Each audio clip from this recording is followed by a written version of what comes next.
To the week's biggest story, President Donald Trump's salvo of fresh tariffs targeting over 185 countries across the globe, including U.S. allies such as India, while the tariffs exempt essential and strategic items such as pharmaceuticals, semiconductors, and energy products. It left U.S. allies and foes in a fix. China has retaliated with 34% tariffs on U.S. goods, and in Canada, Prime Minister Mark Carney has hit back with 25% duties on certain U.S. vehicles as U.S. auto tariffs come into effect. I'm now joined by Rodrigo Balbontin. He is a former World Bank consultant and currently closely covers trade for a think tank here in Washington, D.C.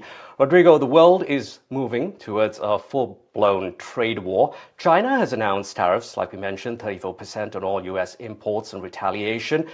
Who is the real loser, you would say here, the American consumer or the ones sitting in China, or for that matter, elsewhere in the world, in Chile, Canada, or India?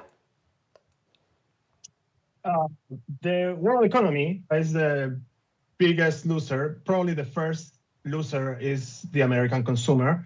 There are already signs of diminishing growth perspective, both from the world economy and the U.S. economy. So who is the biggest loser? I don't know specifically, but the world economy in general, it's going to be smaller than it could be due to these tariffs. All right, Rodrigo, what are your bets on the U.S. slipping into a recession?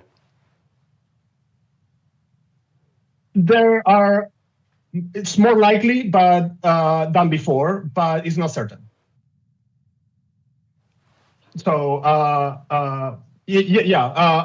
some expert has estimated the increase of likelihood of recession. For example, Goldman Sachs, before the tariff announcement, increased the likelihood to 1/3 or 35%. But that doesn't mean that it's going to be a recession. It's more likely, but not necessarily that it's going to be a recession. All right. Now, after we heard from top Trump aides on how tariffs are not a bargaining tactic, President Trump says he could negotiate with countries. He cited China as an example. Basically, if China lets up on, say, selling TikTok to a U.S. buyer, he could spare Beijing from those punishing tariffs. What are your expectations?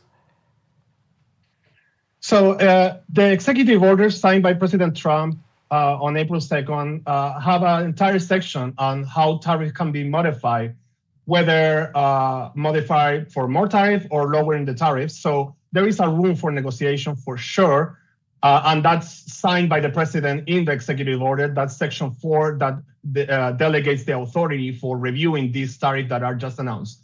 On top of that, and this is relevant for India, for example, there are some products that are under investigation, such as pharmaceuticals. So the fact that some products are exempt now, that doesn't mean that they could be tariffs to those products later. Right, so if I understood you correctly here, you do expect Trump to negotiate, the U.S. to negotiate one-on-one with all these countries, be it China, be it India, but certainly that's going to be a lot of work to have these unilateral deals with all these countries, or bilateral deals. For sure. USTR, the trade authority, the United States Trade Representative, is not the biggest agency here in Washington. It's not small, but it's not. I don't think that they will have the capacity to negotiate different trade agreements with more than 100 countries. But what is for sure is that these tariffs, and this is also reflected by the market reaction. It's a reflection of a starting point of either escalation for more tariff or a negotiation to lower these tariffs that were announced, but definitely it's not the end point. So whether they have the capacity to negotiate one by one, or the tariff will be higher or lower than were announced, that's uncertain. But what is certain is there is room for negotiation at bilateral level from the United States with third parties.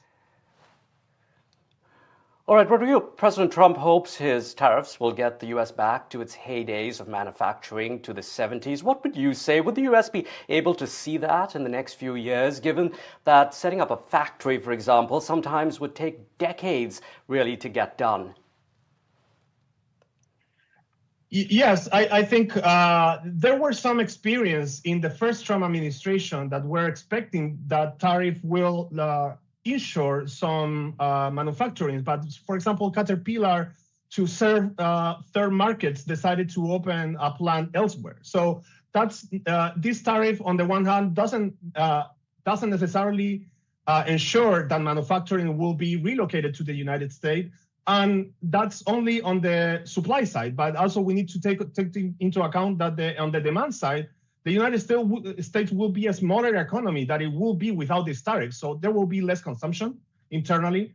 So that also will affect basically local manufacturing production. So there is no certainty that this tariff will work to revamp manufacturing.